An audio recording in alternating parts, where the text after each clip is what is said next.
अच्छा चलिए अब आगे चलते हैं। नेक्स्ट में हम प्रॉपर्टीज कर रहे थे एएमजीएम की। अच्छा हम लोग कहाँ पर छोड़ा था मैंने?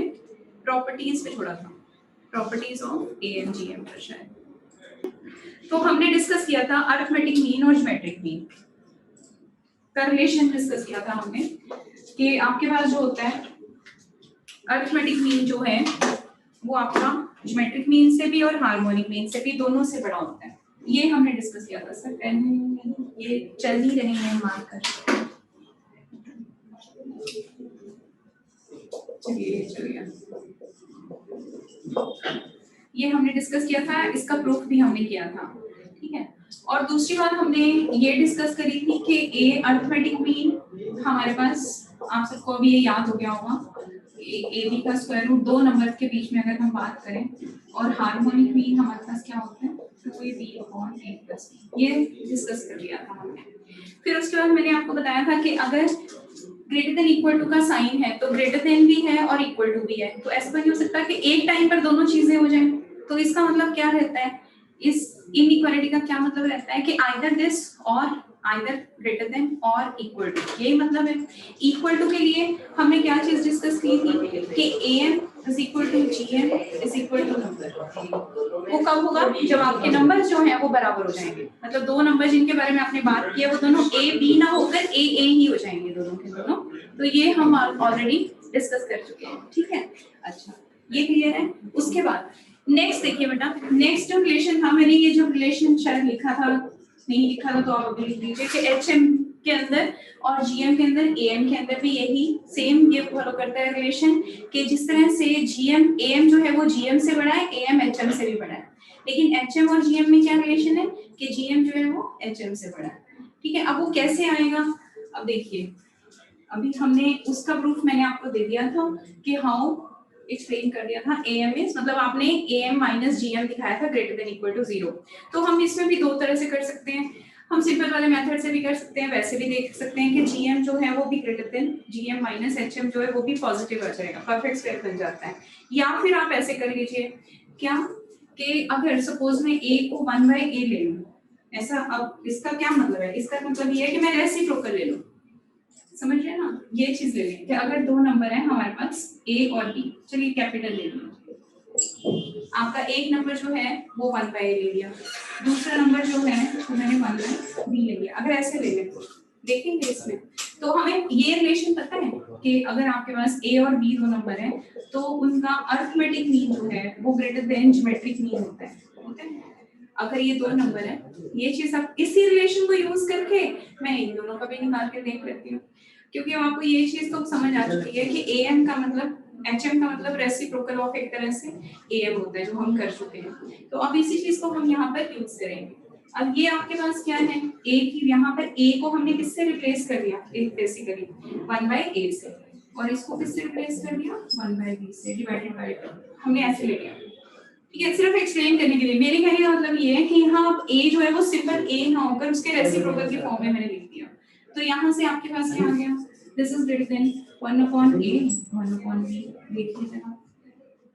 अब इसको हम क्या कह सकते हैं, दिस इज इक्वल टू, अब ये हो जाएगा आपके पास a plus b upon 2ab is greater than equal to 1/ab, ऐसे बनेगा। अब यहाँ से आपके पास क्या आ गया, root of ab, this is equal to 2ab upon a plus b, ठीक है। तो यहाँ पे ये हमारा क्या है ज्योमेट्रिक मीन और ये हमारा क्या है हार्मोनिक। तो ऐसे ले सकते हैं आपने प्रूफ बताने के लिए मैंने ऐसे कर दिया, या फिर आप वही काम करिए जो उसमें किया था, जैसे उसमें परफेक्ट स्क्वायर बनाया था वैसे जीएम की वैल्यू डालिए रूट ऑफ ab और एचएम की वैल्यू डालिए 2ab upon a plus b, उसका परफेक्ट स्क्वायर बना दीजिए। दोनों में से कैसे भी जैसे भी आपको कंफर्टेबल है। एनीवेज प्रूफ कोई नहीं पूछेगा, हाँ स्टेप्स जो हैं वो हमें यूज करने होते हैं प्रूफ करने के लिए, तो वो हमें पता होना चाहिए कि ऐसी सिचुएशन आती है। तो आज मैं आपको ना एएमजीएम के ऐसे क्वेश्चंस कराऊंगी ताकि आपको दिखने लग जाए कि कहाँ पर एएमजीएम लगता है। मेन पॉइंट जो है हमारा टारगेट आज का वो कंप्लीट करना है। तो मेरे ख्याल से ये समझ आ गया होगा। ठीक है, अगर ए भी दो नंबर हैं, उनके बीच में मैंने रिलेशन प्रूव करना था बेटा, तो मैंने कैसे किया था वो मैंने आपको दिखा दिया था, परफेक्ट स्क्वायर ही बना दिया था। am माइनस gm जो है वो ग्रेटर देन इक्वल टू 0 दिखा दिया कि वो ट्रू है, इसलिए ये रिलेशन क्या है, ट्रू है। लेकिन अब हमने क्या दिखाया है, gm और hm के लिए मैंने कहा कि a की जगह 1/n ले लो, तो मेरे ख्याल से कोई कंफ्यूजन नहीं होना चाहिए। hm हमारे पास ये रिलेशन था, तो हमने a को 1/a लिख लिया, ये 1/b लिख लिया, ठीक है। और उसी चीज को यूज करके हमारे पास क्या रिजल्ट आ गया कि जीएम जो है वो greater than equal to HM है। क्लियर हुआ बच्चे?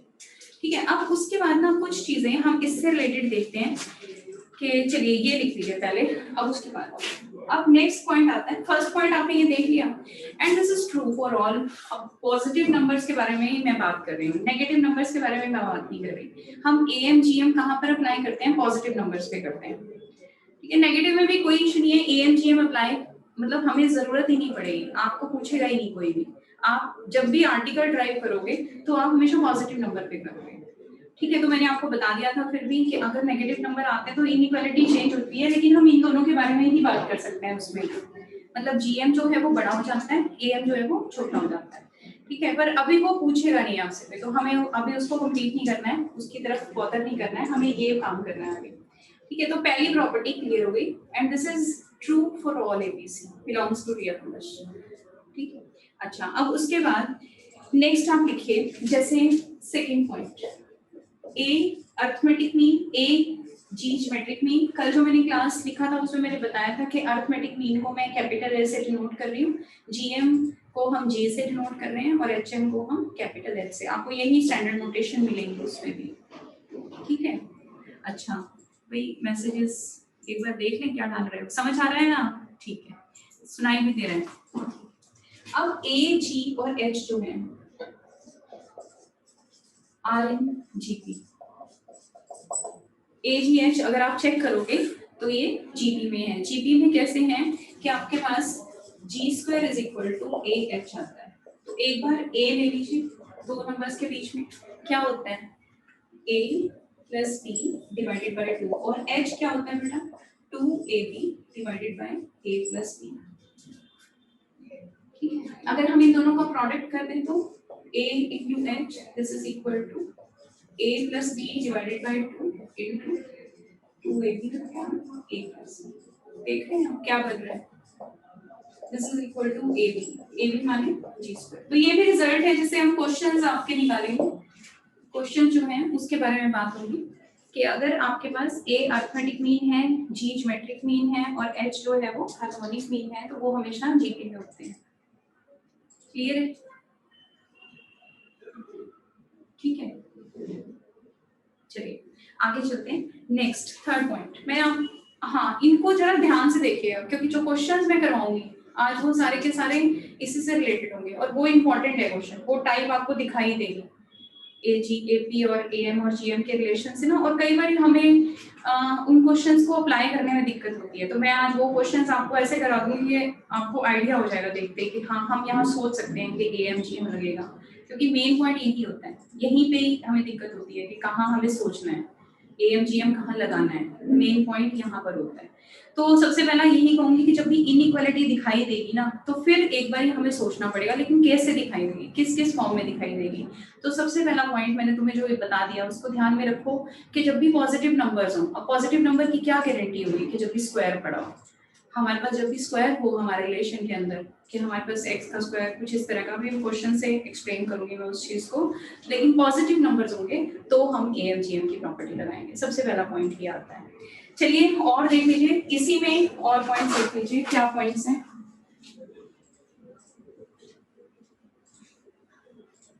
अच्छा, अब आपने ये चीज भी पढ़ रखी है क्या, जो हम यूज करेंगे लास्ट में, पता नहीं क्या लिखा था, कुछ नहीं, इसमें तो बेटा मैंने प्रूफ करके दिखाया था ना आपको, यहाँ पर मैंने आपको ये चीज एच एम जो है वो प्रूफ करके दिखाई थी। मैंने ये लिखा था कि G M is greater than H M, root of A B जो था हमारा रिलेशन वो ग्रेटर देन इक्वल टू आया था, वही लिखा होगा बेटा, और तो फिर वीडियो में देख लेना, और क्या यही होंगे, ठीक है। इसके बाद यही लिखा होगा, और क्या लिखना है, इसके बाद ये लिखा था। थोड़ी छोटी छोटी चीजें जो रह जाती हैं वो तो भाई वीडियो से देख लो। ठीक है, आगे चलते हैं नेक्स्ट। तो मैं आपको ये कह रही थी कि अब तो एक चीज आपने ये ऑब्जर्व की, ठीक है। अब आगे देखिए नेक्स्ट पॉइंट जो है वो हमारे पास क्या है, थर्ड पॉइंट। अब देखो आप ये चीज जानते हो, ये चीज आपको दिखाई दे रही है कि a प्लस बी आ रहा है मेरे पास, a plus B divided by 2 जो है वो a है, ये चीज हम देख पा रहे हैं। दूसरा अगर हम ऑब्जर्व करेंगे तो ab का स्क्वायर रूट जो है वो g है। तो अगर मैं एक इक्वेशन लिखना चाहूँ, क्वाड्रेटिक इक्वेशन एक्स स्क्वायर, आपने ये 10th में पढ़ा था, sum of roots x plus product of roots is equal to 0। ठीक है, अगर हमारे पास a और b दो नंबर्स हैं, सम ऑफ रूट्स और प्रोडक्ट ऑफ रूट्स अगर मैं लिखना चाहूँ तो मैं कैसे लिखूंगी? अगर a और b जो हैं इस इक्वेशन के रूट्स हैं तो ये क्या होगा, x square minus a plus B times x plus product of root that is equal to 0। अगर आपके पास सम ऑफ रूट्स है और प्रोडक्ट ऑफ रूट्स है तो आप क्वाड्रेटिक इक्वेशन लिख सकते हो, ये चीज आपको पता है। अब इसी चीज को मैं कन्वर्ट कर दूंगी, मतलब मैं आपको एक क्वाड्रेटिक इक्वेशन दे रही हूँ जो कि किससे बनी है, अरिथमेटिक मीन और ज्योमेट्रिक मीन की हेल्प से। तो यहाँ से अगर हम ऑब्जर्व करें तो क्या मैं a प्लस बी को 2a लिख सकती हूँ? ज्योमेट्रिक मीन को बेटा हम क्या लिख सकते हैं, जी स्क्वायर, ए बी की जगह पर जी स्क्वायर आ जाएगा। So what we are getting? We are getting a quadratic equation. ये quadratic equation कहीं देखने को मिले तो you should understand this thing कि वो क्या बता रहा है। a अगर उसने दे रखा है, अगर इस तरह से ले रखा है और उसने ये चीज कही है कि this is sum of the roots are in, ठीक है, sum of the roots are in क्या आएगा, अरिथमेटिक मीन की फॉर्म में है, और ये आपके पास प्रोडक्ट ऑफ द रूट जो है वो ज्योमेट्रिक मीन से है। तो इस रिलेशन से हम ऑब्जर्व कर लेंगे, या तो हम इससे ये रिलेशन ड्राइव कर लेंगे या इससे हम ये ऑब्जर्व कर लेंगे कि हमारे रूट्स क्या क्या हैं। अब इससे ये चीज आप कैसे ऑब्जर्व करोगे, वो तो आपको करना आता है। अगर आपके पास ये इक्वेशन दे रखी है और वो आपसे रूट्स पूछता है कि इसके रूट्स बता दो, तो आप कहोगे ठीक है इसके रूट्स जो हैं वो क्या होने वाले हैं, आप इसको फॉर्मूला लगा लीजिए, x इज इक्वल टू, ये हमारे पास हो जाएगा 2a plus minus B square minus 4ac, देखिए डिवाइडेड बाय 2a। अब ये जब हम निकालेंगे तो x हमारे पास हो जाएगा plus minus a square minus b square, 4 को कॉमन, तो यहाँ से आपके पास डिवाइडेड बाय 2 है, 2 से 2 कैंसिल हो जाएगा। So we are left with this. ठीक है, तो अगर वो इस तरह की इक्वेशन आपको देता है x square minus sum of the root times x plus product of the root, तो इसका मतलब आपने क्या किया कि आपने एपी और जीपी की एक इक्वेशन, एपी से एएम और जीपी से जीएम यूज करके एक क्वाड्रेटिक इक्वेशन बना दी। अब वो कई बार वो क्वेश्चन में क्या पूछता है, आपसे क्या पूछेगा, क्वेश्चन में ये पूछेगा कि ये इक्वेशन सपोज दे रखी है, find the roots of this equation. बहुत सिंपल है, कैसे निकालना है आपको, सिंपली एक्स की वैल्यू निकालिए, या फिर आपसे क्वेश्चन पूछेगा कि tell the roots, ratio of the roots of this equation, तो रेशियो ऑफ क्या होगी, a और b आपके पास आ जाएंगे। रेशियो अगर वो पूछता है तो आप लिख दो भाई इसकी रेशियो क्या होगी, a plus a square minus g square is to a minus a square minus g square, ये रेशियो होगी। इस तरह के क्वेश्चंस वो इसमें आपसे पूछ सकता है। ठीक है, तो ये था कि अगर आपको एक क्वाड्रेटिक इक्वेशन जो है a और g की शक्ल में दिखाई देती है, तो अब आपको ये चीज पता होनी चाहिए कि a का क्या मतलब है। कैपिटल A अगर दिख रहा है तो इसका क्या मतलब है, और कैपिटल G दिख रहा है, ऐसा हो कि ये इक्वेशन लिखी हुई है आप कहोगे कि a और g क्या है, ऐसा नहीं होना चाहिए। पॉइंट क्लियर हुआ कि नहीं हुआ बताइए, यहाँ तक समझ आ गया? किसी को कुछ पूछना है इसमें यहाँ तक? तो एक ये फॉर्म आ गई आपके पास। चलिए अब नेक्स्ट पे देखिए, नेक्स्ट आपके पास है इसी चीज को थोड़ा सा और आगे इलैबोरेट करते हैं। कहाँ पर इलैबोरेट करते हैं, थर्ड। अब देखो आप लोगों ने क्वाड्रेटिक तो नहीं किया हुआ मेरे ख्याल से, सबने कर रखा है क्वाड्रेटिक। रेशो में क्यों था, देखो ना, ये मैंने बोला कि वो आपसे क्वेश्चन पूछ सकता है। कैसे क्वेश्चन पूछ सकता है, दो तरह के क्वेश्चन मैंने बोले। पहला वो आपसे पूछ सकता है कि भाई ये इक्वेशन दे रखी है, इसके रूट्स बता दो, तो आप बता दो, ठीक है। और उसके बाद सेकंड वो पूछ सकता है कि इसके रूट्स कौन सी रेशो में है, तो रेशो निकाल दो ना। जब आपके पास a दिया होगा इक्वेशन के अंदर और g दे रखा होगा तो आप इसके रूट्स की रेशो निकाल दोगे। ठीक है ना। अगर तो इनकी वैल्यूज जो हैं अगर नहीं दे रखा, ठीक है, तो दो नंबर से रखे होंगे, ए और बी दे रखे होंगे, तो वैसे भी आपको ए और जी पता चल जाएंगे और उससे आपके पास ये रूट्स आ जाएंगे। बताइए क्लियर है? जब क्वेश्चन दिखाई देंगे तो आपको पता चल जाएगा कि कैसे करना है, क्वेश्चन को उठाना कैसे। चलिए, क्योंकि ये सिंपल से क्वेश्चन है मैंने इसलिए इसमें नहीं डाले हैं, थोड़ा सा आगे वाला पोर्शन करते हैं इसका, जो पेपर में आने के ज्यादा चांसेस रहते हैं। पर अगर ऐसी क्वेश्चन बनी हुई आ जाए तो आपको ये समझ आना चाहिए कि कैपिटल ए जो है वो सम ऑफ द रूट्स है और कैपिटल ए जो है वो ट्वाइस ऑफ कैपिटल जो सम ऑफ द रूट है और जी स्क्वायर जो है वो प्रोडक्ट ऑफ द रूट है। ठीक है, चलिए अब उसके बाद नेक्स्ट पे हमारे पास है, अगर यहाँ पर 3 नंबर्स हैं, ठीक है,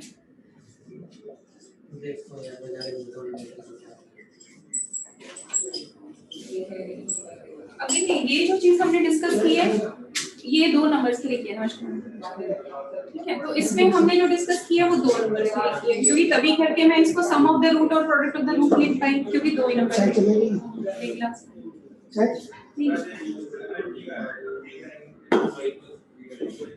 हाँ, ये 2 नंबर्स थे ना, 2 नंबर थे तभी करके हमने 2 नंबर्स का सम लिखा। तो आप ये भी ध्यान रखेंगे कि क्वाड्रेटिक बन रही है 2 नंबर्स के लिए ही बन सकती है, 2 से ज्यादा के लिए नहीं बन सकती। ठीक है, आगे चलते हैं। अब इसी तरह से 3 नंबर्स हैं, तो ये भी आपने पढ़ रखा है। आपने क्या पढ़ रखा है?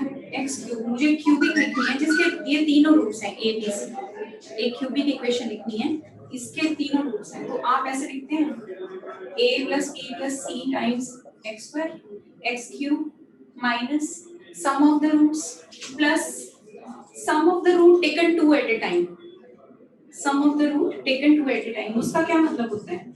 A B plus B C plus C A x, फिर माइनस ऑल्टरनेट साइन माइनस, फिर product of the root A B C this is equal to 0। बताइए ये कितने लोगों को पता है कि ये इक्वेशन है? ये पता है ना बेटा आपको? बस ठीक है। अब इसमें इसको मुझे चेंज करना है, ए और जी और एच की फॉर्म में मुझे दिखनी चाहिए। जब हमारे पास क्वाड्रेटिक थी तो हमारे पास सिर्फ ए और जी आए थे, ठीक है। अब हमारे पास क्या है? क्यूबिक है, क्यूबिक के अंदर हमारा आप देखोगे एच भी आ जाएगा, ठीक है। तो निकालते हैं, वैल्यूज निकालते हैं, देखते हैं हमारे पास a प्लस बी प्लस सी उस फॉर्म में आप कोशिश करिए खुद से लिखने की, ठीक है, डिवाइडेड बाय 3। ये मुझे पता है क्या होता है, a 3 नंबर्स के लिए। ज्योमेट्रिक मीन के केस में हमारे पास क्या होता है, a b c की power 1/3 this is your g। और अगर आपने h के बारे में बात करनी है तो वो क्या होगा, t upon 1/a plus 1/b plus 1/c। बताइए क्लियर है यहाँ तक?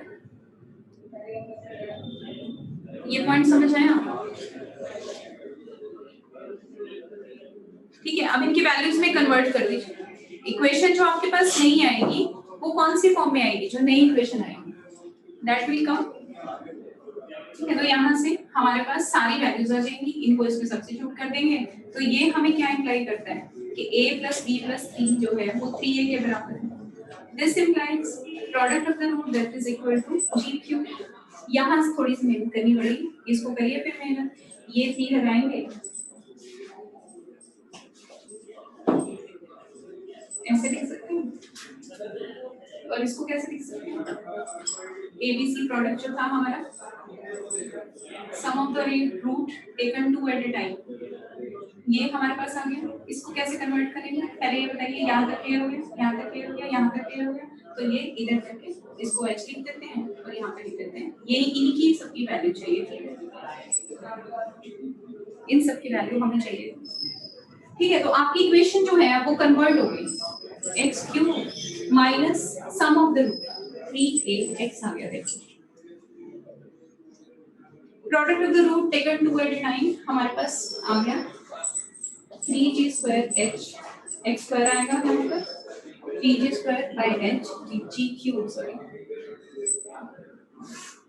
ठीक है, माइनस abc की value g cube this is equal to. थोड़ा सा और अगर इलैबोरेट करना चाहते हैं h से मल्टीप्लाई कर दीजिए, एलसीएम ले लीजिए, तो ये आपको ऐसे भी दिखाई दे सकता है।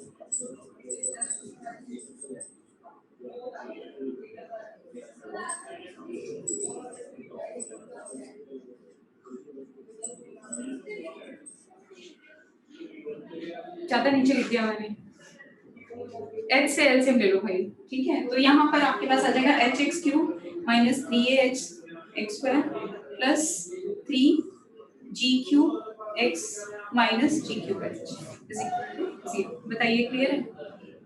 ठीक है। तो ये भी फॉर्म होती है, ऐसे भी फॉर्म, इस तरह की फॉर्म लिखने का पर्पस सिर्फ यही है। अभी भी आपको बता रही हूँ, डायरेक्ट क्वेश्चन इसमें से दिखाई देगा। इस तरह से अगर आपको इस तरह की इक्वेशन दिखाई दे और वहां आपको वो ये कैसे आ गया, तो ये चीज नहीं आनी चाहिए। मैंने आपको बता दिया AGH, तो आप ये बात याद रखिए, बना आप हमेशा सकते हैं।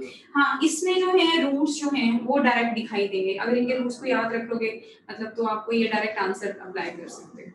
ए और बी अब आपसे पूछे वो कि मेरे पास अरिथमेटिक मीन जो है वो इतना है, ज्योमेट्रिक मीन जो है, कोई क्वेश्चन ले लो, उसके अंदर अरिथमेटिक मीन दिया हुआ है, एक मिनट बेटा, अरिथमेटिक मीन दिया हुआ है, ज्योमेट्रिक मीन दिया हुआ है।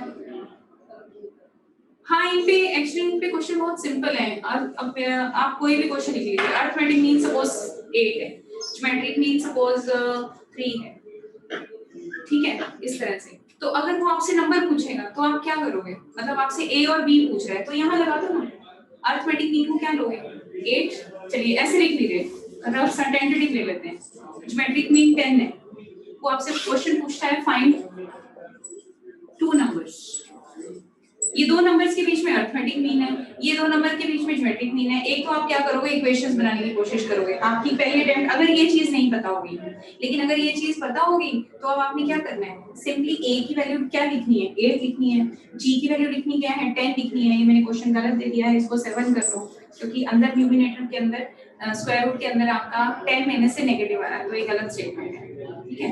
तो अब इसके अंदर हमारा अरिथमेटिक मीन 8 आ रहा है, ज्योमेट्रिक मीन क्या आ रहा है, 7 आ रहा है, उनकी वैल्यू डाल दो, तो आपके पास दोनों नंबर आ जाएंगे, ए और बी आ जाएंगे। अगर आपको ये रिलेशन पता होगा तो आप आराम से इसकी हेल्प से वो निकाल लोगे। ए 8 दे रखा है, जी 7 दे रखा है, वो कहता है फाइंड 2 नंबर्स, तो निकाल सकते हो, क्योंकि आपको ये चीज पता है कि अगर आपके पास अरिथमेटिक मीन और ज्योमेट्रिक मीन पता हो गया तो आप रूट्स निकाल सकते हो। तो अगर दो रूट्स दे रखे हैं तो हम अरिथमेटिक मीन और ज्योमेट्रिक मीन निकाल सकते हैं। इसी तरह से अगर अरिथमेटिक मीन और ज्योमेट्रिक मीन दे रखे हैं तो हम नंबर्स निकाल सकते हैं। बताइए क्लियर है? इसमें पुट कर लीजिए ना डायरेक्ट, ठीक है। लास्ट में मैंने यहाँ पर भी लिखा है भाई, ये सारा मेरे ख्याल से दिखाई देना चाहिए। यहाँ मैंने 2 कैंसिल कर दिया, एक बार ये देख लीजिए, a प्लस माइनस, तो ये ऐसे क्वेश्चन नहीं है, इनके ऊपर आगे टाइम आप एक बार ये एक्सप्लोर करोगे तो क्लियर हो जाएगा कि क्या करवा रहे हैं, खुद से ट्राई करोगे, ठीक है। बता दिया इस पे क्वेश्चन, और लिख लीजिए, चलिए एक और क्वेश्चन लिख लीजिए इस पे। देखिए, हार्मोनिक मीन बिटवीन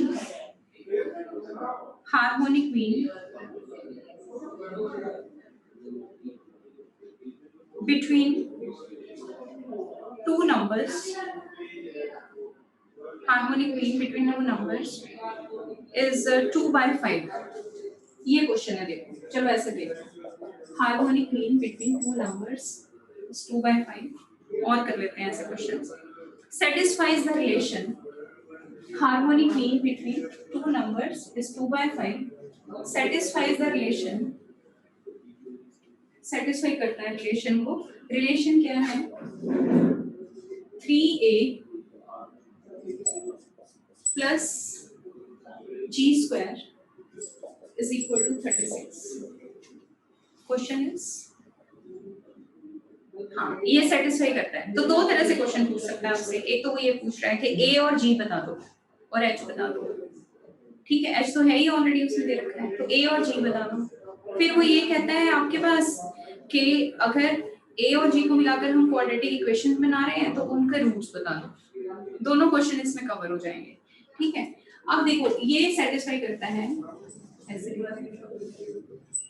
अब ये सिर्फ HM दे रखा है, लेकिन आपको एक रिलेशन अभी मैंने बताया g² is equal to h, इस रिलेशन को पता यूज करो, यूज करोगे तो क्या आएगा,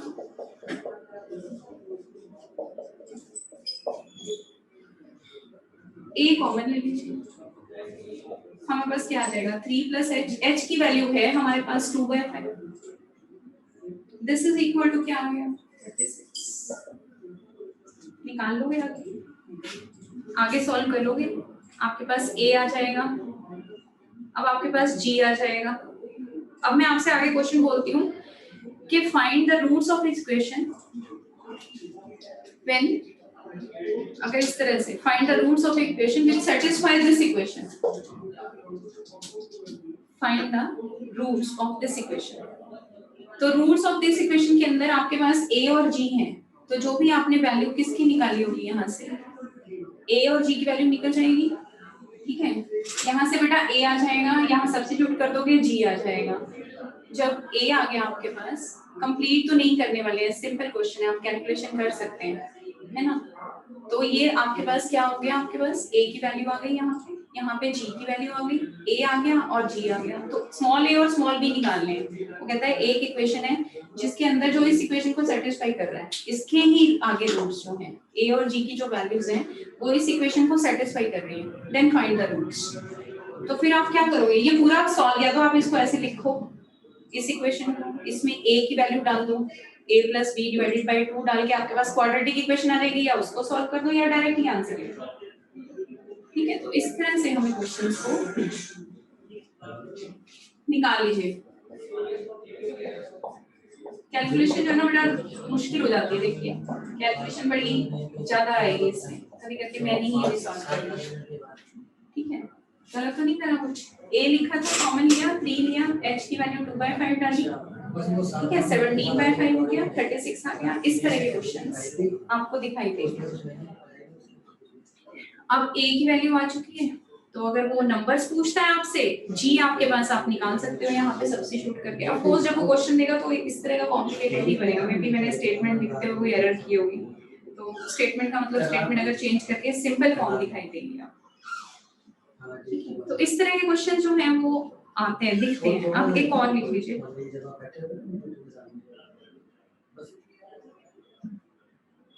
देखिए a and between, आप लिख लीजिए a and between two numbers, a and between two numbers। हाँ जी बेटा देखो, ठीक है, म्यूट हो गया, अब तो आ रही है आवाज, देखिए। हाँ जी, अब क्वेश्चन लिखिए। अब देखिए ये क्वेश्चन उसने कैसे दिया हुआ है, इस क्वेश्चन के अंदर है उसने am between two numbers exceeds their gm by 2, am between two numbers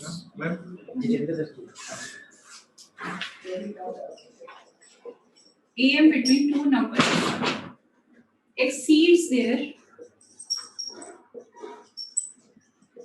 gm by 2, ठीक है। और उसके बाद उसने बोला है कि gm between again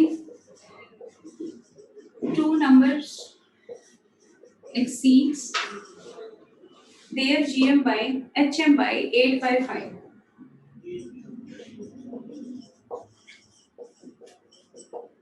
अब वो आपसे कहता है फाइंड द नंबर्स, क्या हमने नंबर्स फाइंड आउट करने हैं। तो अब इस केस में देखिए हम क्या करेंगे,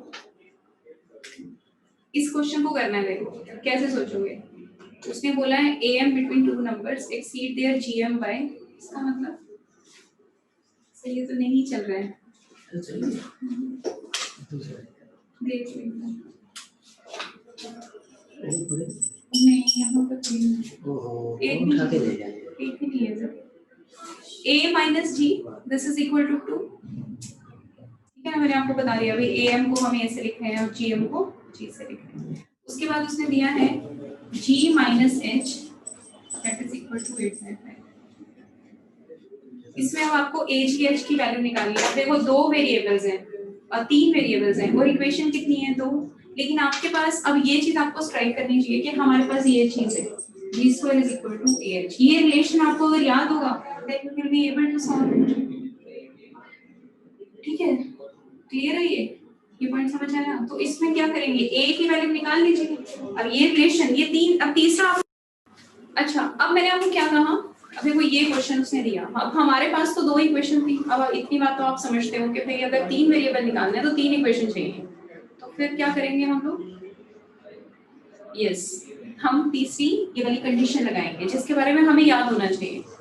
तो इस तरह के क्वेश्चन जो है आपको दिखाई देंगे। अब इसमें आप a और h की वैल्यू निकाल दो, इन टर्म्स ऑफ g आ जाएंगे। दिस इंप्लाइज a आपका क्या हो जाएगा बच्चे, g + 2 हो जाएगा, और यहाँ से g h आपका क्या हो जाएगा, एच लिख लीजिए। एच किसके बराबर होगा? जी माइनस 8/5। ठीक है, इसमें पुट कर दीजिए। अब ये रिलेशन उसने दिया नहीं हुआ, ये आपको लगाना पड़ेगा, आपको ये चीज याद करनी पड़ेगी, ध्यान रखना पड़ेगा कि हमारे पास रिलेशन है किसमें? ए जी एच में। तो ये आपके पास क्या आ गया? जी स्क्वायर इज इक्वल टू ए की वैल्यू आ गई जी प्लस 2 और एच की वैल्यू आ गई जी माइनस 8/5।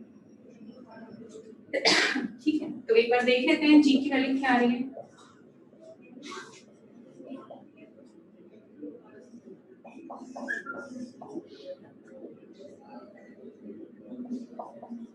ठीक है, देखते हैं जी स्क्वायर के बराबर कैंसिल किया, यहाँ पर आपके पास आ जाएगा 2g/5 आ गया, एलसीएम लेके है ना, और ये हो गया आपके पास 16/5। This is equal to 0। g5 तो आपका कैंसिल हो गया और g जो है वो 8 के बराबर। बस अब तो आप सब कुछ निकाल लेंगे। ठीक है, आप क्या क्या निकाल लेंगे? अब मुझे बताइए आप क्या क्या निकाल सकते हैं, बताइए। ये इससे a आ जाएगा, a निकालोगे, मैं नहीं निकालूंगी, आप लोग कंप्लीट कर लेना इसको। a की वैल्यू निकल जाएगी बेटा इस रिलेशन से, a तो आया ही हुआ है, a में क्या आना है? ठीक है, 10 आ जाएगा a। इस तरह से आप h निकाल लोगे, इस रिलेशन से हम h निकाल लेंगे। अब बताइए a g h आ गया, दो नंबर्स के बीच के बारे में उसने बात किया था ना, बिटवीन टू नंबर्स बोला था। तो फिर अगर अब मैं तुमसे पूछूं कि क्या नंबर्स आएंगे, a और b क्या आएंगे, तो तुम्हारे पास a है, तुम्हारे पास g है, तुम कौन सा फॉर्मूला लगाओगे? अभी जो मैंने तुम्हें डायरेक्ट बताया था रेशो वाला, उसके अंदर हमारे पास क्या था? a plus minus A square minus D square, इसमें पुट कर दो बेटा, दो नंबर्स आ जाएंगे। अब बताओ समझ आ गया? इस तरह का क्वेश्चन हो जाएगा। ठीक है, तो ये कैलकुलेशन आप लोग कर लेना खुद से। चले आगे, बड़ी देर हो गई, आपको क्वेश्चन नहीं दिया मैंने। नहीं, पर उससे पहले आज टॉपिक कोशिश करते हैं अभी खत्म करेंगे। इसमें तो बहुत अच्छे अच्छे क्वेश्चंस आपको दिखाई देंगे, एएम और जीएम के। हो गया ना? फिर बेटा जी आ गया तो मुझे ये बताओ, ए आ जाएगा, एच आ जाएगा, यहाँ तक क्लियर है? मैंने ये बोला कि नंबर चाहिए मुझे, ए और बी नंबर चाहिए, तो मेरे पास ये फॉर्मूला आ गया। अब इस चीज को तुम 2-3 बार लिखोगे, एक दो क्वेश्चंस करोगे तभी याद होगा, नहीं तो फिर कॉपी में ढूंढोगे। बस ये बताना चाह रही। अब दो नंबर्स निकालने, यस। नमन अब मुझे कंफर्म नहीं है बेटा, 16 और 5 बता रहा है नमन, और आंसर्स मैंने लिखा नहीं है, आज आंसर नहीं लिखे हैं इनके। क्लियर है? कोई और भी निकाले तो हम मान सकते हैं, सिर्फ नमन ने आंसर दिए हैं भाई 16 और 5, किसी और ने निकाला है तो वो भी डाल दीजिए।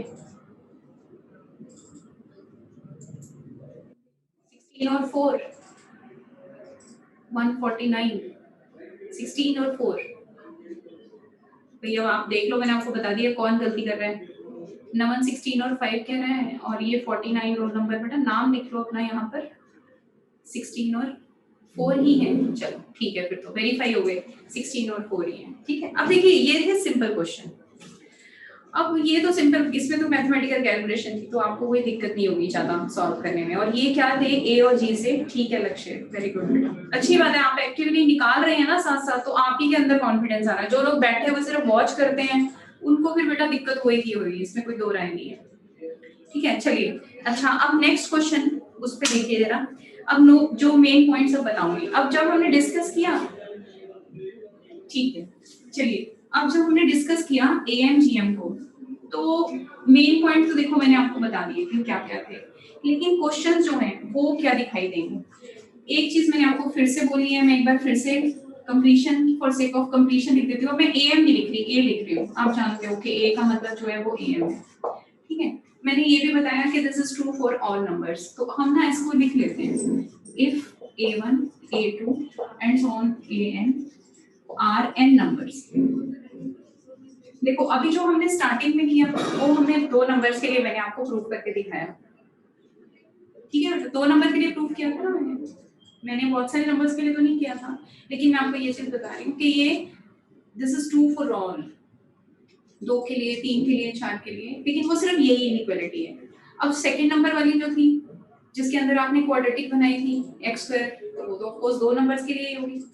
जो थर्ड वाली थी क्यूबिक, वो तीन नंबर्स के लिए ही थी। तो ये जो है ये यूनिवर्सल है, बट फॉर पॉजिटिव नंबर्स हम बात कर रहे हैं, मैं बार बार यही बात कह रही हूँ, हम पॉजिटिव नंबर्स के बारे में बात कर रहे हैं जब आर प्लस में से हैं चीजें, तो हम ये प्रॉपर्टी लगा सकते हैं। अब आपको ये चीज तो सबको पता है, मुझे लिखने की जरूरत है क्या फिर से कि ए क्या होता है एन नंबर्स का, सबको पता है ना ये तो। जी क्या होता था,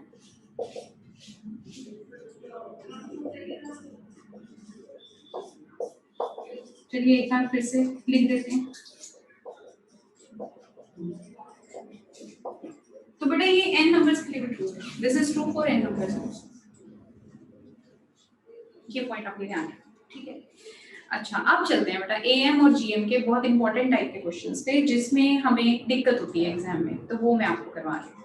अब देखो इसमें और अच्छा दूसरा पॉइंट, एक और पॉइंट बताया था मैंने कि इक्वालिटी कब होल्ड करती है, इस केस में भी इक्वालिटी कब होल्ड करेगी, जब ये सारे नंबर एक नंबर टी के बराबर हो जाएंगे। किसके बराबर हो जाएंगे, टी के बराबर हो जाएंगे, तो आपका एएम जीएम भी किसके बराबर हो जाएगा,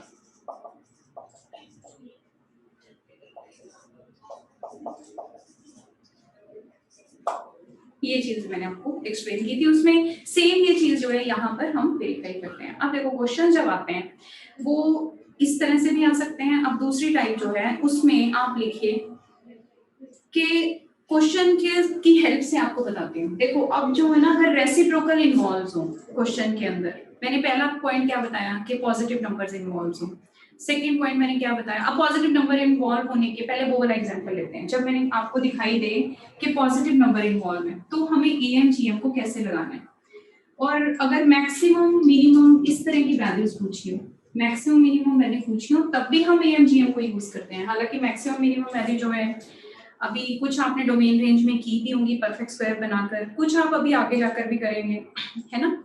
मैक्सिमम मिनिमम की सिचुएशन से भी हम मैक्सिमम मिनिमम वैल्यू निकालते हैं, डिफरेंशिएशन भी यूज करेंगे, तो बड़ी सारी चीजें हैं। तो this is also one of the method, AM GM भी एक मेथड है जिसमें आप मिनिमम मैक्सिमम वैल्यू जो है वो निकालते हैं, ठीक है। तो पहला पॉइंट मैंने क्या बताया था, पॉजिटिव नंबर्स के लिए यूज होता है।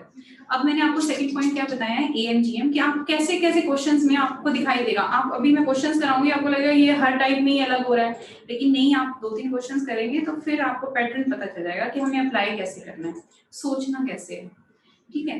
तो अब देखिए ये क्वेश्चन है, वो आपको देता है fx is equal to x square plus 9/x square, कहता है फाइंड, बहुत सिंपल सा क्वेश्चन लिया है मैंने इस चीज को एक्सप्लेन करने के लिए, मिनिमम वैल्यू ऑफ एक्स। तो अब इसको देखकर उसने मिनिमम वैल्यू ऑफ एक्स पूछी, मतलब एफ एक्स पूछी, एफ एक्स की हमें ऐसी वैल्यू बतानी है। तो अब मैं आपको इसके अंदर एक पॉइंट बता रही हूँ क्वेश्चन के अंदर, वो क्या है कि अगर हमें कोई वेरिएबल और उसके वैसे से रेसिप्रोकल्स दिखाई दे, क्या बोला मैंने, अगर हमारे पास कोई वेरिएबल और उसके रेसिप्रोकल्स दिखाई दे तो हम एएमजीएम के बारे में सोच सकते हैं। कैसे दिखाई देंगे, ठीक है, कोई नंबर दे रखा है, अब एक्स स्क्वायर पॉजिटिव है, एक्स है आप कुछ भी लो, पॉजिटिव लो चाहे नेगेटिव लो, एक्स स्क्वायर तो हमेशा पॉजिटिव होने वाला है। पहली बात मेरी ट्रू हो गई कि मुझे दिख गया कि भाई इसमें दोनों के दोनों पॉजिटिव हैं। दूसरी बात मैं क्या देख रही हूँ, इसमें रेसिप्रोकल इन्वॉल्व है, तो इससे क्या होगा, मैं 1 मिनट के लिए सोच सकती हूँ कि इसके अंदर मैं एएमजीएम अप्लाई करके देखूं तो अब इसमें एएमजीएम अप्लाई करने के लिए मुझे ये चीज सोचनी पड़ेगी कि मैं इसको ए ले लेती हूँ, इसको बी ले लेती हूँ, ऐसा सोच लेती हूँ, करके देख लेते हैं बेटा। ऐसा नहीं होता कि हम क्वेश्चन कर रहे हैं और होगा ही होगा, नहीं, लेकिन एक थॉट प्रोसेस बन जाता है कि हमें पता चल जाएगा देख कर कि यहाँ लगाया जा सकता है, अप्लाई किया जा सकता है। अब जब आप इसको अप्लाई करना शुरू करेंगे, अब क्योंकि अब ये पॉइंट भी मैं लिख देती हूँ कि ये आर प्लस में चला गया, पॉजिटिव है, तो मैं सोच पा रही हूँ। दूसरा रेसिप्रोकल की फॉर्म में है, फिर से बता रही हूँ। तो अब होगा क्या, अगर हम एम लिखेंगे, वी नो दैट कि M is greater than equal to GM, ऐसा होता है, ठीक है। तो आप इन दोनों नंबर्स का एम लिख दीजिए। अगर आप एम लिखेंगे तो आपके पास क्या होगा, greater than equal to GM, समझ आ रहा है ना, तुम लोग खुद ही समझदार हो, तुम्हें इतना पता चल गया होगा देखकर कि भाई सॉल्व हो रहा है क्वेश्चन। क्या हुआ, रेसिप्रोकल होने से क्या बेनिफिट हुआ, कैंसिल हो गया ना, वेरिएबल खत्म हो गया। अब वेरिएबल खत्म हो गया तो आपके पास क्या आ गया, x square plus 9/x square is greater than equal to 2 into 3। अब आपको पता है, ठीक है, स्क्वायर रूट ऑफ 9 तो भाई 3 ही आता है हमेशा।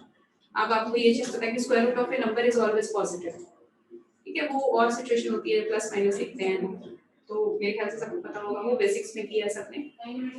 तो देखिए अब आपके पास x square plus 9/x square किससे बड़ा आ गया, this is greater than equal to 6 आ गया। बताइए क्लियर है? इसी चीज को आप परफेक्ट स्क्वायर से भी कर सकते थे, आप इसका परफेक्ट स्क्वायर बना देते। उसके लिए आप क्या करते, इसके अंदर परफेक्ट स्क्वायर बनाने के लिए हाँ आपको मल्टीप्लाई प्लस और माइनस करना पड़ता। तो इस तरह के क्वेश्चंस जो हैं, इस तरह के जो क्वेश्चन है, ये ना x का स्क्वायर है, ये 3/x का स्क्वायर है, इसके हाफ से हाफ के हाँ, तो अब इसके अंदर आपने ये चीजें सोचनी होती है। तो यही क्वेश्चन आपका मैक्सिमम मिनिमम से आपकी ये वाली वैल्यू से हो जाता है, एम जी एम से हो जाता है, और यही क्वेश्चन आपका परफेक्ट स्क्वायर से भी हो जाएगा। हाँ जी, क्या पूछ रहे हो बेटा? अभी जो इस पे टारगेट कर लो। हाँ तो ये पॉइंट क्लियर है। परफेक्ट स्क्वायर से बात करके देखना इसमें क्या नंबर ऐड और सब्ट्रैक्ट करें, देखना यही फॉर्म बनी।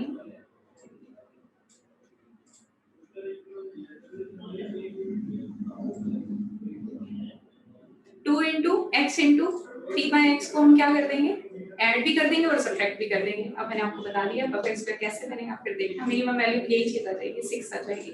ठीक है, तो मेरे ख्याल से ये क्लियर हो गया आपको। तो इस तरह के क्वेश्चन हमें दिखाई देंगे। और देखिए क्वेश्चंस, अब देखिए मैं आपको जो पॉइंट बता रही हूँ उसको जरा ध्यान रखिएगा, नोट बना के लिख लीजिएगा। इसको क्या लिखा आपने, इस चीज को आपने मेंशन किया कि if reciprocals of numbers are involved then we can think of HM, we can think of AM and GM। ठीक है, चलिए। अच्छा मैंने आपको ये बता दिया कि हम मिनिमम और मैक्सिमम वैल्यू के लिए भी इसको फाइंड आउट करेंगे। अब आगे देखिए नेक्स्ट। अब देखो जहां पर ना सम ऑफ नंबर्स और प्रोडक्ट ऑफ नंबर इन्वॉल्व होंगे। सम ऑफ नंबर्स कैसे, जैसे तुम्हें कोई नंबर एक तरफ आपको दिखाई दे, जैसे मैंने x1 + x2 + x3 लिख दिया, कोई इक्वेशन दे रखी है और उसमें x1 * x2 * x3 दिखाई दे रहा है कहीं पर। am और hm और क्या लगाओगे, hm से तो कॉम्प्लिकेट कर लोगे ना, सिंपल आ रहा है तो सिंपल से hm से आप ट्राई करके देख लेना। a + b आ जाएगा ना उसके नीचे भी, तो वो भी ट्राई करके देख लो। हम आसान काम करेंगे ना, इसमें आप AM HM चाहें तो लगा सकते हैं, लेकिन उससे देखिए बेनिफिट होगा क्या, मिनिमम वैल्यू आएगी, क्या चीजें कैंसिल हो जाएंगी। HM भी यूज कर रहे हैं हम अभी, GM HM से तो कॉम्प्लिकेटेड नहीं हो जाएगा। आप करके देख लो, आपके पास एक्स्ट्रा टर्म्स आ जाएंगी ना। ऐसा नहीं है कि देखिए तो यहाँ से तो मुझे पता ही चल रहा है, जब दो नंबर का प्रोडक्ट दे रखा है और उनका सम दे रखा है तो ज्यादातर AM GM ही लगेंगे। हम HM में क्यों जाए ना, उसमें तो एक्स्ट्रा टर्म्स आती हैं, उसके अंदर AB भी आता है, A + B भी आता है। सॉल्व उससे भी हो जाएगा, थोड़ी बहुत मेहनत करके देख लेना, उससे भी सॉल्व हो जाएगा। ठीक है, चलिए आगे चलिए, क्वेश्चन लिखिए नेक्स्ट। क्या बता रही थी मैं आपको, हाँ तो मैं आपको ये बता रही थी कि सम और प्रोडक्ट्स जो है इस तरह के क्वेश्चन आपको बुकलेट में दिखाई देंगे। अब sum and products of numbers, एक पॉइंट बना दीजिए, नोट लिख लीजिए इसको कि sum and products of numbers are involved then we can think of AM GM। अगर एक तरफ आपके पास सम दिखाई दे रहा है और दूसरी तरफ प्रोडक्ट दिखाई दे रहा है, कैसे? चलिए देखिए क्वेश्चन लिख लीजिए। इसके लिए भी मैंने क्या कहा, नोट बना लेना, जो भी नोट नंबर 2 बना लो इसको। फर्स्ट में आपने क्या बनाया कि अगर आपको रेसिप्रोकल्स दिखाई दें, पॉजिटिव हो एक तो नंबर्स और उनके रेसिप्रोकल्स दिखाई दें, तो आपने क्या अप्लाई करना है, AM GM। एक बार सोचना जरूर है, आप AM GM करो, AM HM करो, GM HM करो, जिससे आपको लगे कि क्वेश्चन हो सकता है वो आप अप्लाई करो। ठीक है, अब सेकंड नोट में मैं क्या लिखवा रही हूँ, sum of numbers and products of numbers अगर हमें दिखाई देते हैं, sum of numbers and product of numbers are involved in the equations, और इन इक्वेशन ही लिख लो। चलो इक्वेशन तो इन इक्वेशन का ही पार्ट हो जाता है ना, इन इक्वेशन का मतलब जिसमें less than equal to, greater than equal to या फिर इक्वल टू भी आ रहा हो, तब भी हम क्वेश्चंस को इसकी हेल्प से सॉल्व करते हैं। अब वो कैसे, देखो क्वेश्चन देखो, ये क्वेश्चन है आपके पास 2 + x1 + x2 + x3 + x4 4 ⁵ अब इसमें जो पॉइंट बताऊंगी वो नोटिस करना। ठीक है, this is equal to 6 250 x1 x2 x3 x4। तो कह रहा है सॉल्व कर दो इसको, मतलब x1 x2 x3 x4 की वैल्यू निकाल दो। अब देखो ये पॉइंट तुम्हें ध्यान रखना है कि अब ये तुम्हें पता है कि 4 वेरिएबल्स हैं, 4 इक्वेशंस चाहिए, ठीक है, और हमारे पास तो ऐसा कुछ भी नहीं है। इसका मतलब इसके अंदर, और दूसरी बात आप क्या नोटिस कर रहे हो, प्लस हो रहे हैं नंबर। यहाँ पर क्या नोटिस कर रहे हो, प्रोडक्ट हो रही है। 2 दिखाई नहीं दे रहा है, पर 2 को निकाल सकते हैं, 2 निकल तो जाएगा इसमें से, है ना। अगर मैं इसको लिखना चाहूँ तो एक बार देखना जरा, 625 को 5 की पावर 4 लिख सकते हैं, और 10 को हम 5 into 2 लिख सकते हैं। ये हो गया बेटा x1 x2 x3 x4, ऐसे लिख गया। देखिए यहां तक समझ आ गया। अब इसको देखो, सम दिया हुआ है और प्रोडक्ट दिया हुआ है, और दोनों बराबर दिखाई दे रहे हैं। अब मेरे को एक बात बताओ, अगर 3 नंबर होते थे जैसे x1 plus x2 plus x3 divided by 3, तो हम greater than equal to AMGM की फॉर्म में लिखें तो x1 into x2 into x3 इसकी पावर 1/3। मतलब मैं इसको ऐसे भी तो लिख सकती हूँ, x1 plus x2 plus x3 divided by 3 का cube is greater than equal to x1 into x2 into x3। बताइए, मैं लिख सकती हूँ ना, एक ही बात है। आपने ये लिखा या आपने ये लिखा, एक ही बात है ना बेटा, है ना। तो अब मुझे क्या दिख गया यहाँ पर, यहाँ पर मुझे क्या चीज दिखाई दे रही है, एक तो प्लस दिखाई दे रहा है और उन्हीं नंबर का प्रोडक्ट भी दिखाई दे रहा है, ठीक है। और यहाँ पर मुझे कितने नंबर दिखाई दे रहे हैं, 5। अब यहाँ पर कितने नंबर थे, 3, तो यहाँ 3 का क्यूब बन रहा था। इस तरह से हम क्वेश्चंस को सोचते हैं, और अदरवाइज तो आप इसको सॉल्व ही नहीं कर सकते ना। अब आपको तो 4 इक्वेशन चाहिए अगर 4 वेरिएबल्स हैं, और उसमें भी बहुत लेंथी मेथड लगेगा, ठीक है। तो अब यहाँ पर अगर आप ऑब्जर्व करोगे तो मेरे पास क्या सिचुएशन आ रही है कि मैं इस चीज को बना पा रही हूँ, किस चीज को, AM। ये देखिए x1 x2 x3 plus x4 4 raised power 5, और नीचे भी मेरे पास आ गया 5 रेज़्ड पावर 5। ये 5 रेज़्ड पावर 4 इसको इधर ले आओ। So what else is left? This is equal to 2 x1 x2 x3 x4। पहले ध्यान से सुन लेना, मैं रिपीट कर दूंगी, कोई बात नहीं, अगर डाउट आता है तो। अच्छा, अब एक बात बताओ, AM तो ग्रेटर देन इक्वल टू होता है, और इक्वल टू की कंडीशन अब काम आएगी आपके। अब बार बार हम कह रहे थे ना कि आप सोच रहे हो तो सारे नंबर इक्वल ही ले लेते हैं, और फिर बार बार यही कही जा रहे हैं कि नंबर इक्वल हैं, दैट मीन्स अब देखो वो प्रॉपर्टी अब यूज हो गई। आप बार बार हम अब आपके दिमाग में ना उस टाइम घूम रहा होगा कि भाई हम सारे नंबर इक्वल ही ले रहे हैं, फिर पता नहीं क्यों बात कर रहे हैं कि सारे नंबर इक्वल हैं, उनका AM भी वही होगा GM भी वही होगा, पता नहीं क्यों यूज होना है, इसीलिए यूज होना है, यहाँ पर यूज होगा बेटा। अब नंबर, अब मैं आपको कहूँ कि 2 5 2 दिए हुए हैं, उनका ज्योमेट्रिक मीन निकाल दो, और ऐसा क्वेश्चन थोड़ी दूंगी आपको। कैसा क्वेश्चन देंगे, इस तरह का क्वेश्चन आपको मिलेगा। इस तरह के क्वेश्चन में आपको, आप ऑब्जर्व करोगे ये चीज। अब मुझे एक बात बताओ, क्या ये अरिथमेटिक मीन और ज्योमेट्रिक मीन है? किसी को डाउट हो रहा है तो मैं ऐसे भी लिख सकती हूँ, ये वाली फॉर्म भी चेंज कर सकते हैं हम। 5 को उधर चाहिए, 1/5 पावर हो जाएगी, तो ये हो जाएगा x1 x2 x3 x4। अब कितने नंबर थे, 5 नंबर थे, और पांचों की इक्वलिटी दिखा रहा था, क्योंकि ये AM जो है वो GM के बराबर तभी होगा जब सारे नंबर इक्वल होंगे। तो इसका मतलब आपका आंसर आ गया क्या, कि it's possible only when all numbers are equal.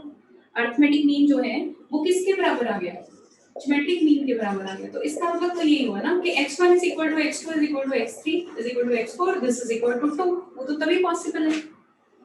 अब बताओ ये क्वेश्चन समझ आया है कि नहीं आया? ये एक टाइप के क्वेश्चंस के, अभी और भी बताती हूँ। बस आज आपका ऑलमोस्ट ट्राई करेंगे 5 मिनट और लगाकर, फिर आपको एक होमवर्क और 2 के इक्वल, क्योंकि बेटा पांचवा नंबर 2 है। हाँ ठीक है, 2 के इक्वल क्यों है, क्योंकि पांचवा नंबर, देखो ये 4 तो हमें पता नहीं थे, लेकिन पांचवा तो पता था ना। और अरिथमेटिक मीन ज्योमेट्रिक मीन के बराबर आ रहा है, ये चीज मैंने लिखी है। अरिथमेटिक मीन जो है वो किसके बराबर आ रहा है, ज्योमेट्रिक मीन के बराबर आ रहा है। बताओ भाई, क्लियर है पक्का? ऐसे क्वेश्चंस आपको दिखाई देंगे, पेपर में भी दिखेंगे और बुकलेट में भी दिखेंगे, तो you should recognise this thing. अभी इनइक्वालिटी तो आई नहीं है, अभी तो इक्वल वाले में मैंने क्या पॉइंट आपको समझा दिया। अब मैंने आपको क्या बताया था कि अगर हमारे पास सम ऑफ नंबर्स हैं और प्रोडक्ट ऑफ नंबर्स हैं, ठीक है, तो आप क्या करोगे, आप इस चीज को सोचोगे, भाई होगा या नहीं होगा वो अलग बात है, मैक्सिमम टाइम हो जाएगा। फिर मैंने आपको बताया दूसरा मेथड, पहली चीज मैंने आपको बताई कि अगर आपके पास मिनिमम और मैक्सिमम वैल्यू निकालनी है तो परफेक्ट स्क्वायर से भी हम निकालते थे, आगे भी निकालेंगे मिनिमम मैक्सिमम वैल्यू डिफरेंशिएशन से, और ये भी आपके पास मेथड है जिसके अंदर हम एएमजीएम यूज करेंगे। तो जहां पर भी अगर आपको पॉजिटिव नंबर्स दिखाई दे, नंबर्स के रेसिप्रोकल दिखाई दे, मतलब वो कैंसिल हो रहे हो, वेरिएबल्स आपस में कैंसिल हो रहे हो, तो हम क्या यूज कर सकते हैं, एएमजीएम यूज कर सकते हैं, जैसे हमने लास्ट क्वेश्चन में किया। ठीक है, और कराऊं, इसी तरह के 2-3 क्वेश्चंस और हैं। ठीक है, नेक्स्ट क्लास में करते हैं। ठीक है बेटा, थक गए हो? ठीक है भाई, ऐसा है कि नेक्स्ट क्लास में 2-3 क्वेश्चन इसी टाइप के करवाकर फिर आपकी एजी सीरीज हम शुरू कर रहे हैं। तो हम, मेरी कोशिश है नेक्स्ट वीक तक आराम से easily with your problems also AP जो है वो सॉल्व खत्म हो जाएगा हमारा। ठीक है बेटा, थैंक यू, ओके।